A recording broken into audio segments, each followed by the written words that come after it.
बिस्मिल्लाहिर्रहमानिर्रहीम। सबसे इम्पॉर्टेंट चीज़ जो होती है जी वो होती है कि आप लॉ जो है उसको इम्प्लीमेंट करवा सकते हैं या नहीं करवा सकते, नंबर 1। नंबर 2, क्या आपको रिलीफ मिल रहा है कि नहीं मिल रहा। अवाम जो है उनको रिलीफ चाहिए होता है, और वो रिलीफ अगर उनको मिल जाए, सस्ता इंसाफ नंबर 1, नंबर 2 स्पीडी इंसाफ, यानी कि तेज मिल जाए। ये नहीं कि दादा ने एक केस किया हुआ था तो पोता जनाब उसको शायद उसको कहीं मिल जाए इंसाफ, वो नहीं। अगर आपको स्पीडी इंसाफ मिल जाए, यानी कि जल्द से जल्द इंसाफ मिल जाए, और कवानीन ऐसे हों कि जिसमें आपको धक्के ना खाने पड़े थाने कचहरी के, तो फिर मेरे ख्याल में ज़िंदगी जो है वो 90% ज़िंदगी आसान हो जाती है अवाम की। यही कुछ काम हमारी लॉ मिनिस्ट्री ने किया पिछले 3 महीनों में, और हमारे लॉ मिनिस्टर ने किया पिछले 70 दिन में, 70 डेज में। उन्होंने अपने 100 दिन पूरे नहीं किए, 70 दिन में उन्होंने ऐसी चीज़ें बना के हुकूमत के आगे रख दी हैं कि अब वो जाने, हुकूमत जाने और पार्लियामेंट जाने, यानी कि नेशनल असेंबली जाने और सेनेट जाने कि वो इन बिलों को पास करते हैं या नहीं करते हैं, या उसमें 19-20 का फ़र्क डाल के नोक पलक ठीक करके, तो अगर इसको पास भी कर देते हैं तो मेरे ख्याल में 90% जो अवाम की मुश्किलात हैं वो हल हो जाएंगी। वज़ीर आज़म साहब ने तारीफ़ भी की फ़रोग नसीम साहब की, but at the very same time मेरे ख्याल में अगर वज़ीर आज़म साहब फ़रोग नसीम साहब की जो प्रपोजल्स थी उनको अगर प्रायोरिटी पर रखते, या for that matter economic issues जो थे उनको एड्रेस करने के बाद इनको अगर बयान करते, तो मेरे ख्याल में बहुत बेहतर होता। मैं जो रिलीफ देने की कोशिश की है मिनिस्टर साहब ने या मिनिस्ट्री ने, लॉ की मिनिस्ट्री ने, उसके कुछ नकात जो है मैं आपके सामने रखूंगा, और मिनिस्टर साहब यानी कि फ़रोग नसीम साहब लॉ के मिनिस्टर हैं, वो मेरे साथ मौजूद हैं। मैं उनसे चाहूँगा कि वो एक एक चीज़ पर मुझे डिटेल में ज़रा बता दें। बड़ा ज़बरदस्त काम किया। मैं ख़ास तौर पे अपने लॉ मिनिस्टर फ़रोग नसीम को दाद देना चाहता हूँ। सबसे पहले हम सिविल प्रोसीजर कोड को बदलना चाहते हैं। उसकी सबसे बड़ी खासियत ये होगी कि 1.5 साल के अंदर अंदर, 1 से 1.5 साल के अंदर अदालत को फैसला करना पड़ेगा। ये जो केसेस हैं जिसकी वजह से कब्जा ग्रुप बने हुए हैं, जो 20-20 साल केसेस चलते हैं, वो खत्म तब होंगे ये जो हम जो अमेंडमेंट लेके आ रहे हैं इसमें। कुछ रोज पहले, लाइक फ्यू वीक्स बैक, उन्होंने मुझे इस पे थोड़ी सी हिंट्स दी थी, उन्होंने मुझे बताई थी ये चीज़ें मेरे ही शो में आके, लेकिन मैं आज चाहूँगा कि कुछ चीज़ें ऐसी हैं कि जिसमें वो डिटेल में जाएं। Thank you very much for joining me Farogh Naseem Sahab. बहुत शुक्रिया आपका। फ़रोग नसीम साहब, आपने यहाँ पे कोई 8 लीगल रिफॉर्म्स आपने प्रपोज किए। अच्छा, उसमें एक है सिविल प्रोसीजर अमेंडमेंट बिल 2018, एक उसके बाद आता है जनाब the legal aid and justice authority bill 2018, the enforcement of women's property rights bill 2018, the letters of administration and succession certificates bill 2018, the whistle blower protection and vigilance commission bill 2018, the services tribunal amendment bill 2018, mutual legal assistance bill 2018 और action plan for women and girls in the legal system. इसमें से कुछ चीज़ें ऐसी हैं जो वज़ीर आज़म साहब ने बयान की अपने 100 दिन मुकम्मल होने के बाद। विसल ब्लोअर एक्ट, ये अब इसको हम प्रोटेक्शन देंगे, पूरी तरह लेके आ रहे हैं। विसल ब्लोअर मतलब ये कि कोई भी निशानदेही करे कि किसी इदारे में, किसी डिपार्टमेंट में करप्शन है, तो अगर वो निशानदेही करेगा तो उसको 20% जो भी रिकवरी होगी उसका 10% मिलेगा। ये है विसल ब्लोअर एक्ट, और इसको गवर्नमेंट प्रोटेक्शन भी देगी। मैं चाहूँगा ये कि स्टेप बाय स्टेप अगर मुझे आप एक्सप्लेन कर दें कि ये चीज़ें हैं क्या। नंबर 1, देखें, आप कह रहे हैं the whistle blower protection and vigilance commission bill 2018। अब इसमें आप कह रहे हैं कि जो इंफॉर्मेशन शेयर की जाएगी उसको आप जनाब आगे पास ऑन करेंगे। जो भी बंदा किसी की बारे में जो चीज़ें शेयर करेगा, विसल ब्लोअर, उसको आप प्रोटेक्शन भी देंगे, आगे आप चीज़ें शेयर भी करेंगे और नैब के साथ और FIA के साथ शेयर करेंगे। और उसके बाद अगर वो चीज़ें रिकवर हो जाती हैं, यानी कि वो इल गॉटन मनी अगर रिकवर हो जाती है, तो उसमें से 20% आप उसको मिलेगा जिसने ये स्पॉट आउट की होंगी चीज़ें। Now I would like to understand and people would like to understand Farooq साहब कि ये कैसे वर्कआउट होगा, कि कमीशन को इंफॉर्मेशन पास की जाएगी, कमीशन उस पर सीक्रेसी रखेगा या नहीं रखेगा, नंबर 1।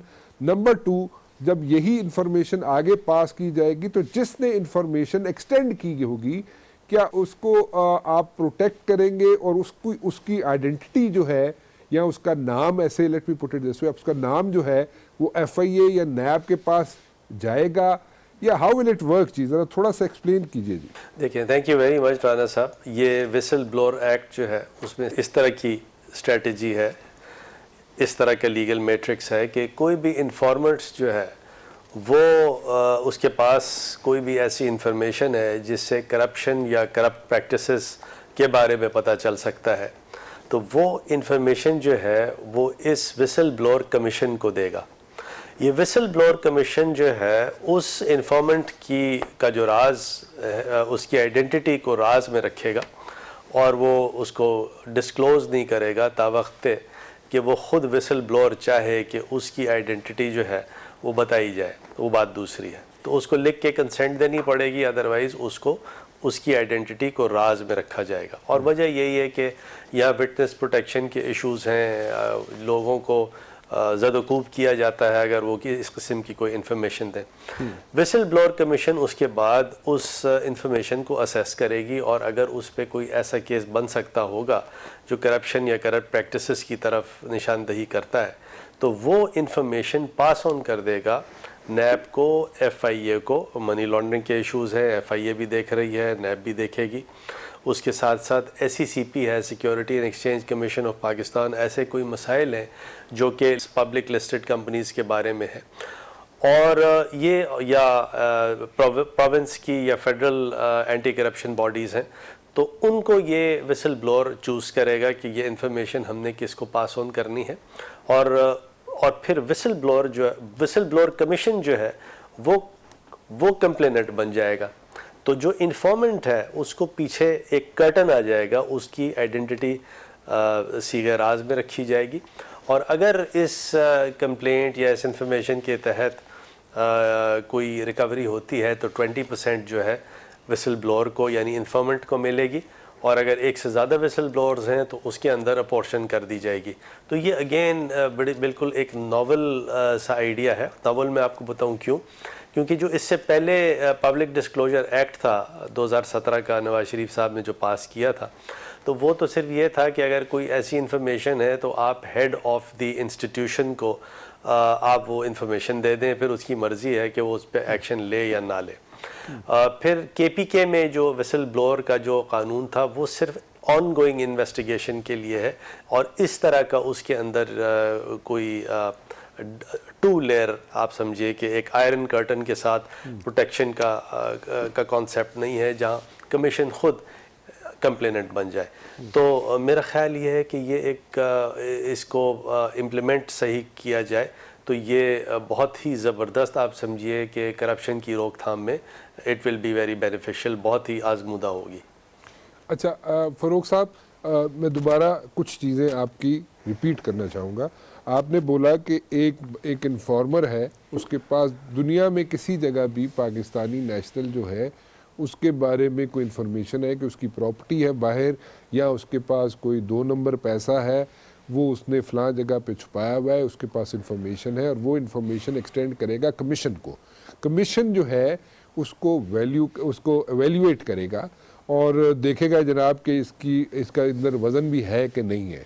नाउ द कमीशन के सामने वो बंदा अगर लिख के दे देता है कि जी मेरी आइडेंटिटी बेशक डिस्क्लोज़ कर दे तो ठीक है, अगर नहीं डिस्क्लोज करना चाहता वो बंदा जो इंफॉर्मेशन एक्सटेंड कर रहा है, तो फिर इट्स गोइंग टू बी उसकी आइडेंटिटी को डिस्क्लोज नहीं किया जाएगा। लेकिन किसी भी स्टेज पे मैं आपसे पूछना ये चाहता हूँ, किसी भी स्टेज पे अगर नैब या FIA या SCP या फेडरल या प्रोविंशियल एंटी करप्शन के इदारे जो हैं जिनको एक्सटेंड की जा सकती है इंफॉर्मेशन, अगर किसी भी स्टेज पे उनको ज़रूरत पड़ती है कि जनाब हम बंदा बताएं जी कि वो है कौन, या उसकी जब उसको पैसे यानी कि 20% जो उसका बनता है वो उसको देने की जब वक्त आता है, तो फिर उसको अगर आइडेंटिटी डिस्क्लोज करनी पड़ती है किसी भी इदारे के किसी बंदे को, तो क्या उससे भी रोका जा सकता है कि अगर वो चाहता है कि जी मैं नहीं डिस्क्लोज करना चाहता, तो अगर कोई इदारा या उसका फ़र्द जो है वो चाहे कि जी मेरी आइडेंटिटी हमें चाहिए उस बंदे की, तो फिर क्या, हाउ विल इट वर्क जी?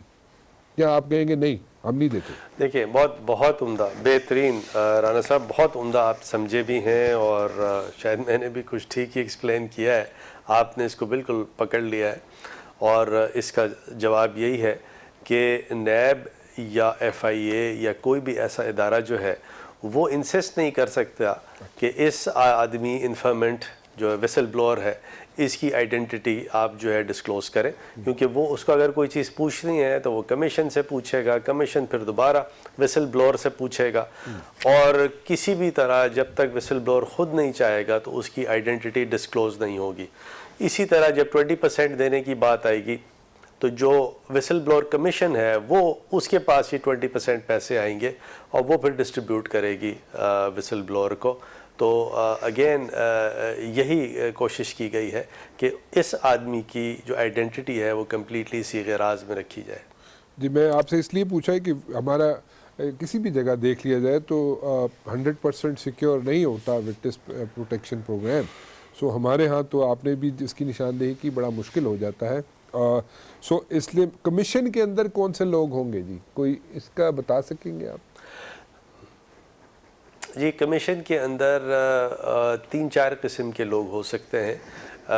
कोई ब्यूरोक्रेट हो सकता है, रिटायर्ड जज हो सकता है, रिटायर्ड ब्यूरोक्रेट हो सकता है, मार्केट से लोग उठाए जा सकते हैं जो अकाउंटिंग को और बिज़नेस ट्रांजैक्शंस को समझे।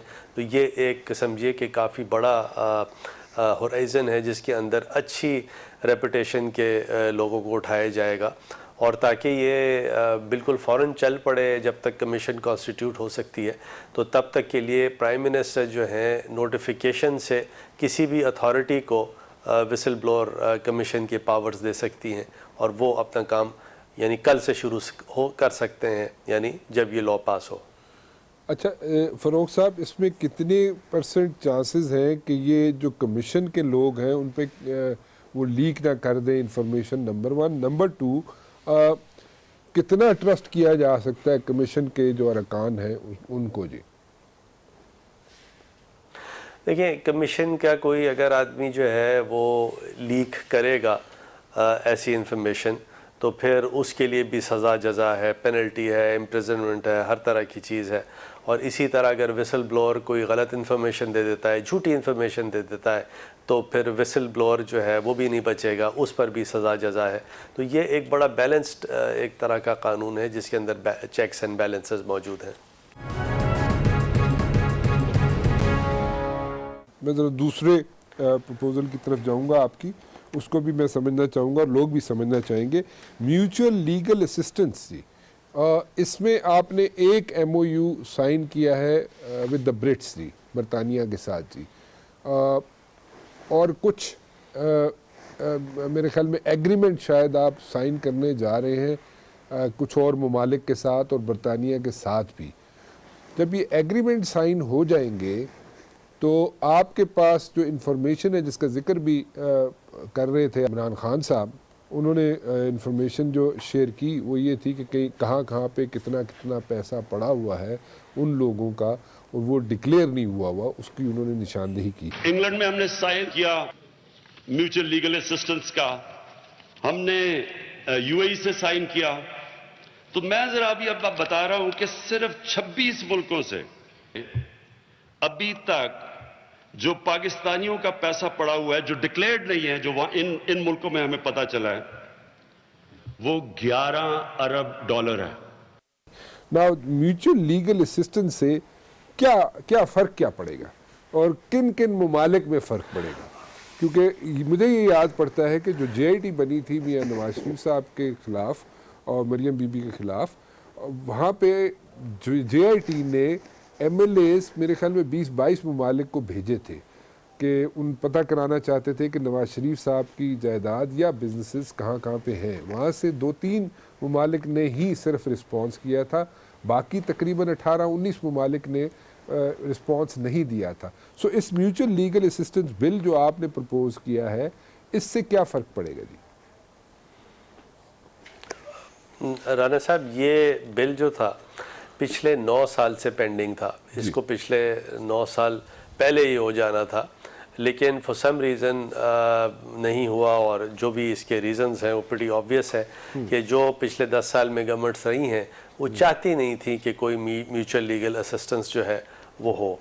म्यूचुअल लीगल असिस्टेंस में ऐसा होता है कि ममालिक जो हैं आपस में एग्रीमेंट करती हैं, और एग्रीमेंट जो है वो इस तरह किया जाता है कि अगर कोई ऐसी लीगल असिस्टेंस एक मुल्क को दूसरे मुल्क से चाहिए, चाहे वो करप्शन के इश्यूज़ हों, कोई क्रिमिनल लॉ के, मर्डर के, रेप के इश्यूज़ हों, या कोई ड्रग ट्रैफिकिंग हो, यही तीन चार मेन इश्यूज़ होते हैं। यानी कोई आदमी जो है क्राइम करके एक जुरिस्डिक्शन से दूसरे जुरिस्डिक्शन में चला गया। पाकिस्तान में होता ये है कि यहाँ का करप्ट पॉलिटिशियन और करप्ट ब्यूरोक्रेट जो है वो यहाँ से पैसे मनी लॉन्डर करके इंग्लैंड, अमेरिका, दुबई, स्विट्ज़रलैंड यहाँ ले जाता है, और यहाँ ले जाके फिर अपनी प्रॉपर्टियाँ बनाता है, फिर चैन से रहता है। तो उसको जब पाकिस्तान रिक्वेस्ट करता है कि ये हमारे ब्यूरोक्रेट्स हैं या पॉलिटिशियंस हैं जो करप्ट हैं, तो उनके लिए आप काइंडली हमें इंफॉर्मेशन प्रोवाइड करें, तो वो इंफॉर्मेशन दूसरा मुल्क जो है वो ये कहता है कि जी हम आपको इसलिए इंफॉर्मेशन नहीं देंगे क्योंकि हमारा और आपका कोई म्यूचुअल लीगल असिस्टेंस का मुआहदा नहीं है, और हमें भी इतनी सारी चीज़ें पाकिस्तान से चाहिए। अगर कोई टेररिस्ट है पाकिस्तान में भाग गया है, कोई ड्रग ट्रैफिकर है पाकिस्तान में भाग गया है, कोई क्राइम करके पाकिस्तान में भाग गया है, तो उसको पकड़ने के लिए पाकिस्तान तो कुछ करती नहीं है। ये वहाँ से जस्टिफिकेशन आते हैं, या ये वहाँ से आप समझिए रीज़न्स आते हैं। तो इसलिए ये बड़ा ज़रूरी था कि एक ये म्यूचुअल लीगल असिस्टेंस का एक एक्ट बनाया जाए, कानून बनाया जाए, जिसमें पाकिस्तान जो है जिसके अम्ब्रेला के अंडर दुनिया के डिफरेंट ममालिक के साथ एग्रीमेंट करे, और उस एग्रीमेंट की छतर छाया में फिर ये तमाम रिकवरी प्रोसीडिंग्स हो। तो ये अगेन बड़ा आप समझिए एक रेवोल्यूशनरी सा एक समझिए एक्शन है जो कि लिया गया है, जो ड्राफ्ट बन गया है। और और एक चीज़ और भी इसमें है कि एक फैटफ वाले हैं, जैसे आपको पता है, जी। वो आते हैं और वो एक एडवर्स पैरा लगा देते हैं। वो ये कहते हैं कि जी आपके यहाँ तो म्यूचुअल लीगल असिस्टेंस का कानून ही नहीं है। सही। फिर बाद ममालिक ऐसे हैं वो कहते हैं कि जी हम आपसे म्यूचुअल लीगल असिस्टेंस का इसलिए एग्रीमेंट नहीं करेंगे कि आपके पास तो कानून नहीं है। अच्छा, हमारे यहाँ कवानीन जो हैं वो लिमिटेड हैं, यानी नैब ऑर्डिनेंस में एक छोटा सा सेक्शन है जो कि MLA की बात करता है, लेकिन रिस्ट्रिक्टेड है बड़ा। इसी तरह जो ये नारकोटिक्स वाले हैं यहाँ भी है, और FBR में भी थोड़ा सा रिजीम है म्यूचुअल लीगल असिस्टेंस की। लेकिन अब ये एक भरपूर तरीके से म्यूचुअल लीगल असिस्टेंस जो है उसका कानून ड्राफ्ट बन गया है, कानून पास होगा इंशाल्लाह। और फिर कोई भी बाहर का मुल्क हमसे ये एक्सक्यूज़ नहीं कर सकता, रीज़न नहीं दे सकता कि जी क्योंकि आपके पास म्यूचुअल लीगल असिस्टेंस का कानून नहीं है तो हम एग्रीमेंट नहीं करेंगे। क्योंकि ये तमाम करप्शन को रोकने की जो समझिए एक बड़ी अम्ब्रेला है, वो यूनाइटेड नेशंस के कन्वेंशन है, और टेररिज्म को रोकने के लिए भी यूनाइटेड नेशंस के कन्वेंशन है। तो ये ना सिर्फ पाकिस्तान के इंटरेस्ट में बहुत ज़्यादा है, बल्कि दुनिया जहाँ के इंटरेस्ट में यह है कि हर जगह म्यूचुअल लीगल असिस्टेंस की रजीम होनी चाहिए, उसका लॉ होना चाहिए, और उसके तहत एग्रीमेंट्स होनी चाहिए। क्योंकि ये अब दुनिया तो अब एक छोटा ग्लोबल विलेज है। ये तो अब ये तो पाकिस्तान में होता था। राना साहब, आपको याद है कि कराची में कहीं क्राइम किया और इलाक़े गैर में चला गया, लाहौर में क्राइम किया, इलाक़े गैर में चला गया। तो अब तो ये पूरी दुनिया जो है वो ऐसी वेल नेट है ये तो आप समझिए मेरे ख्याल में होगा नहीं कि कोई आदमी कहीं क्राइम करके भाग जाए, करप्शन करके भाग जाए और वहाँ दौलत बना ले और मनी लॉन्ड्रिंग कर ले। तो ये पाकिस्तान भी उस तरफ कन्वर्जेंस में जा रहा है कि जहाँ हर किस्म की मनी लॉन्ड्रिंग, करप्शन, टेररिज्म को इंटरनेशनली चेक किया जाए। अच्छा ठीक है, बड़ा अच्छा लॉ है, आपने बड़ा अच्छा प्रपोजल दिया हुआ है इसमें। 9 साल से बिल्कुल ठीक कह रही है, पेंडिंग पड़ा हुआ था, ऑब्वियस रीजंस थे उसके। मैं जानना ये चाहूँगा कि म्यूचुअल लीगल असिस्टेंस का एग्रीमेंट जो है किन किन ममालिक के साथ आप साइन कर सकेंगे? कुछ ऐसे भी ममालिक होंगे जो रिलक्टेंट होंगे कि नहीं जी हम नहीं साइन करते, या आप किसी के पास भी जाएंगे लाइक आपने कुछ चेक लिस्ट बनाई होगी, लाइक स्विस अकाउंट्स चेक करने होंगे, या स्विट्ज़रलैंड हो गया, या यूएई हो गया, यूके हो गया, अमेरिका हो गया, लाइक ये तो ऐसे ममालिक है, कनाडा शनाडा, जहाँ पे लोग जाके रख लेते हैं, पार कर लेते हैं पैसे। लेकिन उसके अलावा आप कुछ बताना चाहेंगे किन किन ममालिक में आप फोकस करेंगे, किन के साथ आपका एमएलए यानी कि म्यूचुअल लीगल असिस्टेंस लॉ जो है साइन हो जाए जी, या किसी के साथ भी कर सकेंगे आप? देखें, मैं गुजारिश करूं, सिर्फ 2 ममालिक ऐसे हैं जिनके साथ पाकिस्तान की फ़ॉरेन रिलेशंस जो हैं वो काफ़ी ख़राब हैं। एक तो इसराइल है और दूसरा इंडिया है। ये 2 ममालिक ऐसे हैं जिनके साथ पाकिस्तान के, मेरा नहीं ख्याल कि अगर एमएलए कोई होगा तो पहले उनसे फ़ॉरेन रिलेशंस पे बात होगी। इसराइल पे हम इसलिए नहीं करते क्योंकि फ़लस्तीन का इशू है। पाकिस्तान, मेरे आपके जैसे जितने मुसलमान हैं, पाकिस्तानी हैं, उनका दिल फ़लस्तीन के साथ धड़कता है। इसी तरह यहाँ इंडिया में कश्मीर का इशू है, हम सब कश्मीर के साथ खड़े हैं। मैं थोड़ा सा इंटरप्ट करना चाहूँगा आपको।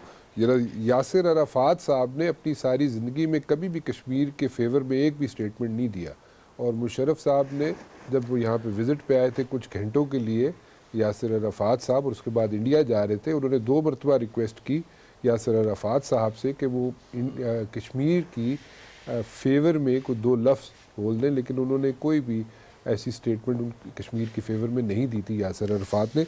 और सेकेंडली अगर देखा जाए तो कई मुस्लिम ममालिक ऐसे हैं जिन्होंने इसराइल को तस्लीम भी किया हुआ है, और सऊदी अरेबिया भी जिसकी तरफ हम ज़्यादा देखते हैं क्योंकि ऑब्वियस रीज़न है, हमें देखना भी चाहिए सऊदी अरेबिया की तरफ, लेकिन उनके भी ताल्लुकात कुछ ख़राब नहीं है इसराइल के साथ।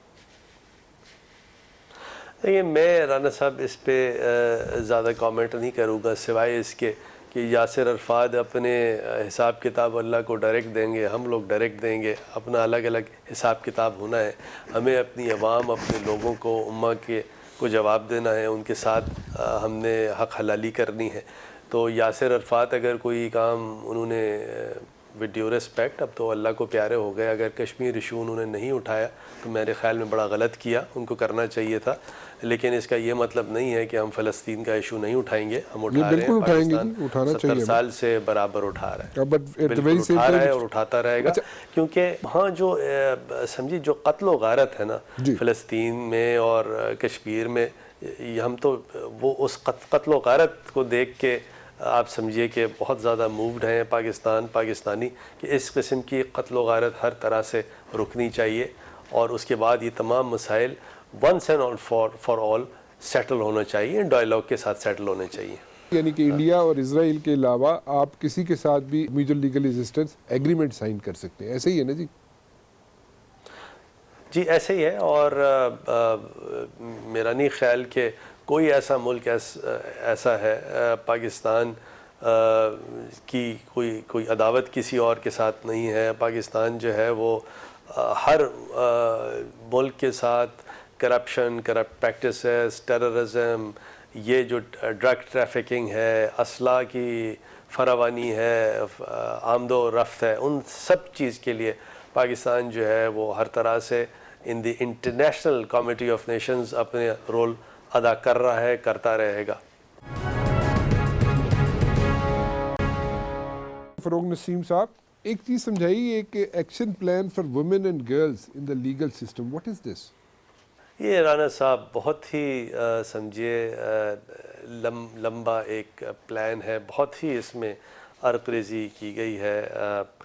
मैंने भी की है, हमारी पूरी टीम ने की है, हमारी पार्लियामेंट्री सेक्रेटरी साहिबा हैं, उन्होंने भी, मलिका बुखारी साहिबा हैं, उन्होंने भी बड़ी काम किया है इस पे, उनको एक्नॉलेज करता हूँ। पूरी टीम हमारी है उसको एक्नॉलेज करता हूँ विमेन एक्शन प्लान पे। प्लस हमने पाकिस्तान के वो तमाम सफ़े अव्वल की ख़वातीन जो कि विमेन राइट्स की अलमबरदार हैं उनको कंसल्ट किया है, और उसके बाद ये एक बड़ी जामे तरीक़ा हमने इसमें निकाला है। एक नहीं, इसके अगर आप इसकी डिटेल्स देखेंगे तो ये विमेन एक्शन प्लान ख़ुद जो है उसकी समरी जो है या सिर्फ उसकी जो पॉइंट्स हैं वो कोई 30, 40, 50 पेज के सिर्फ पॉइंट्स हैं कि क्या क्या करेंगे। जैसे फॉर एग्ज़ाम्पल डोमेस्टिक वायलेंस है। डोमेस्टिक वायलेंस जो है हमारे यहाँ की औरत बेचारी सताई हुई है, उस डोमेस्टिक वायलेंस में कैसे हमने अपनी औरत की जान छुड़ानी है, ये कारोकारी कब ख़त्म होगी, ये कुरान पाक से ख़वातीन की जो सिंध में और सराइकी बेल्ट में शादी करा दी जाती है वो कैसे जहालत ख़त्म होगी। तो ये तमाम चीज़ें इसका हिस्सा है। चाइल्ड मैरिजेस हैं, उसके बारे में बहुत सी चीज़ें हैं। उसके साथ साथ जो हमारे माइनॉरिटीज़ हैं, जैसे ये पारसी हैं, पारसी बेचारे माइनॉरिटीज़ हैं पाकिस्तान में, पाकिस्तान का अटूट हिस्सा है, पाकिस्तानी बड़ी उनसे मोहब्बत प्यार रिस्पेक्ट करते हैं, वो भी इक्वल पाकिस्तानी है, लेकिन उनका पर्सनल लॉ जो है उसके हिसाब से उनकी मैरिज, डिवोर्स, ये तमाम चीज़ें होनी चाहिए। हिंदू हैं उनके साथ भी ये होना चाहिए। हिंदू का तो खैर बन गया है, क्रिश्चियंस का नहीं है। साढ़े भरा जड़े ने जो हमारे क्रिश्चियन भाई ने बहनें ने उनके लिए क्या होना है, वो तमाम चीज़ें ऐसी हैं कि विमेन एक्शन प्लान का हिस्सा है। फोर्स्ड कन्वर्जन है, सिंध के अंदर तो होता ही है कि बेचारी किसी हिंदू बच्ची को किडनैप कर लिया और जो हमारे मुसलमान भाई हैं उनके साथ ज़्यादती करते हैं। क्या कुछ होता है, जो इनके जो हिंदू सिख कम्युनिटी है इन्होंने ये कभी रेज़ भी करना चाहती है इश्यूज़, वो फिर दबा जाते हैं। लेकिन तो ये तमाम चीज़ें ऐसी हैं। औरत के प्रॉपर्टी राइट्स भी इसमें इसलिए कवर होते हैं कि अगर आपको पता है कि कोई भी औरत है उसकी जो हक तलफ़ी होती है उसकी प्रॉपर्टी की, तो या तो उसका भाई करता है या कोई रिश्तेदार करता है, कोई चचा मामू करता है। तो इसमें जो विमेन ओम्बड्समैन है चारों सूबों की और आईसीटी की जो विमेन ओम्बड्समैन है, तो उनको एक्टिवेट करने का सारा प्रोसीजर है कि वो एक कोई कंप्लेंट चली जाएगी तो वो विमेन ओम्बड्समैन जो है वो हर तरह से उसके पास पुलिस पावर भी होगी, वो डीसी को एक्टिवेट करके उसकी औरत का हिस्सा दिलवाएगी या उसकी टाइटल दिलवाएगी, म्यूटेशन करवाएगी। और अगर कोई गंभीर मसला है जो कि समझिए कॉम्प्लिकेटेड इशू है, तो ख़ुद ओम्बड्समैन का जो इदारा है विमेन ओम्बड्समैन एक रेफरेंस बना के सिविल कोर्ट में फ़ाइल करेगा और वो रेफरेंस जो है वो एज अ सूट ट्रीट किया जाएगा सिविल कोर्ट में, ताकि वो जो बेचारी औरत है वो बच जाए हर तरह की कोर्ट कचहरी को वकील को इंगेज करने का प्रोसीजर। तो ये काफ़ी कुछ ऐसा है कि जिसको करने की का प्रपोज़ल है। फिर साथ साथ हालांकि वो एक अलग इसका टॉपिक है लीगल एड और जस्टिस बिल जो है, लेकिन उसके अंदर एक पोर्शन ये भी है कि जहाँ कोई औरत और बच्चे हों तो उनके लिए लीगल एड और जस्टिस अथॉरिटी जो है वो कैसे फंडिंग क्रिएट करेगी, किस तरह उनकी बेल अमाउंट्स अगर अरेंज करनी है, कोई किसी को पेनल्टी लग गई है और वो सालों साल जेल में बंद है क्योंकि पैसे नहीं है पेनल्टी देने के, या उसको वकील सही करने के पैसे चाहिए। फिर साथ साथ वकीलों का एक पैनल जो है ऑर्गेनाइज़ किया जाएगा।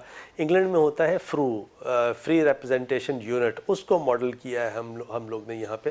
तो ये एक समझिए एक अगेन राना साहब वो इसी तरह है कि अगर ये खुल के अगर हम ये सारी चीज़ें कर लें या करने दिया जाए तो ये आप देखिएगा कि ये एक टोटल लीगल रेवोल्यूशन है। और जिस दिन ये लीगल रेवोल्यूशन आएगा तो इस पाकिस्तान में रेवोल्यूशन आएगा, लोगों को इंसाफ मिलेगा। फ़रोग नसीम साहब, लीगल रेवोल्यूशन मैं कोई आपकी तारीफ़ नहीं कर रहा, लेकिन जहाँ पे जो काम है उसकी तारीफ़ कर रहा हूँ।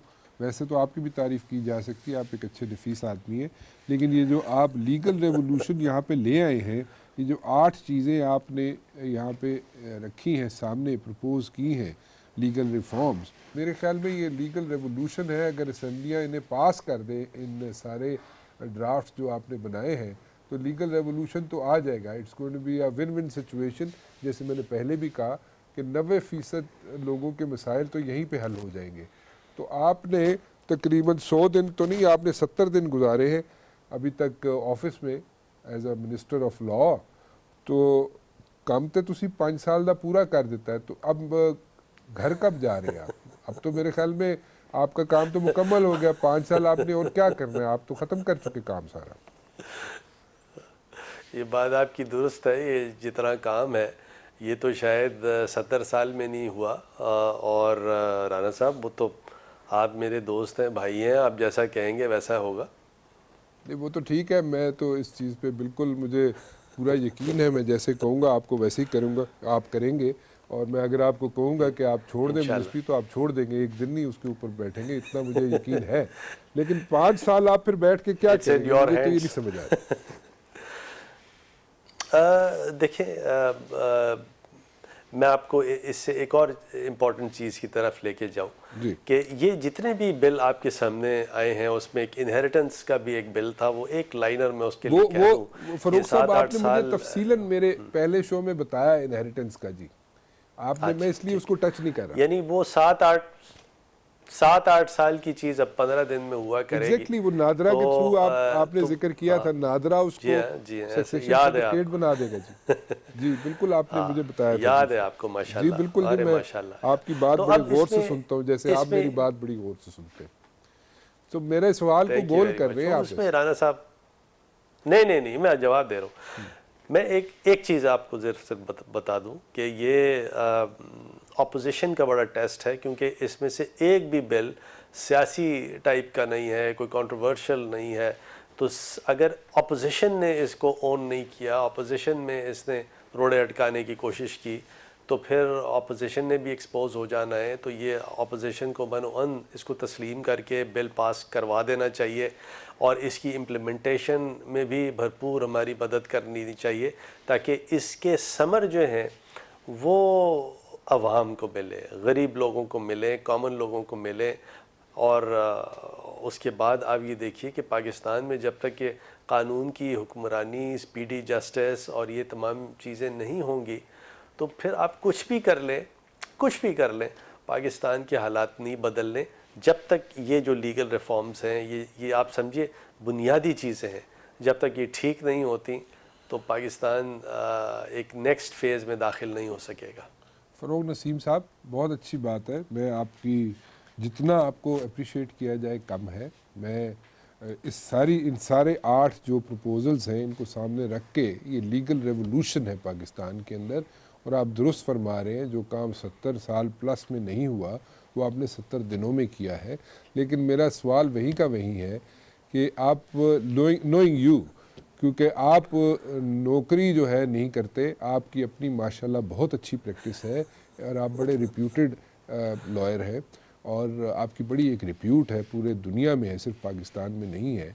And I have seen you, मतलब कि पीपल लाइक लिटरली, मेरे ख्याल में इसको अगर यूज़ कर लिया जाए इस वर्ड को तो गलत नहीं होगा, पीपल लिटरली रिक्वेस्टिंग यू कि जनाब आप हमारा केस लड़ें, और कई मरतबा आपके पास टाइम नहीं भी होता, आप नहीं भी लड़ते। And I have seen those things in front of my eyes. तो फिर 5 साल क्या करेंगे आप? नौकरी तो नहीं कर सकते, अपनी प्राइवेट प्रैक्टिस बंद करने लगे हो तुसी? राना साहब, इस सवाल का जवाब फिर नेक्स्ट प्रोग्राम के लिए रखिए। आपसे तो मैं बड़ा फ्रीक्वेंटली आप मुझे मौका देते हैं कि आपके प्रोग्रामों में मैं आऊँ, ये आपकी बड़ी ज़रा नवाजी है। तो इंशाल्लाह फिर नेक्स्ट प्रोग्राम पे बात करेंगे इस पर। तो मतलब कि मैं ना ही समझा कि बस जी गल तुसी पहले की सी कि जैसे मैं कहूँगा वैसे ही करेंगे आप, ऐसे ही समझू ना? 5 साल नौकरी नहीं होगी? नहीं सर, आप इसको नहीं सर, नौकरी तो मैंने कभी की नहीं और ना मैं कभी करूँगा नौकरी। मैं तो इस वक्त अवाम की, कौम की खिदमत कर रहा हूँ और इसको इबादत समझ के, फ़र्ज समझ के कर रहा हूँ। लेकिन पॉइंट वही है राना साहब, जिदा तुसी कहोगे उसी तरह होना है। Thank you very much for joining me जी, बहुत बहुत शुक्रिया आपका Farogh Naseem Sahab. It's always a pleasure to have you on my show.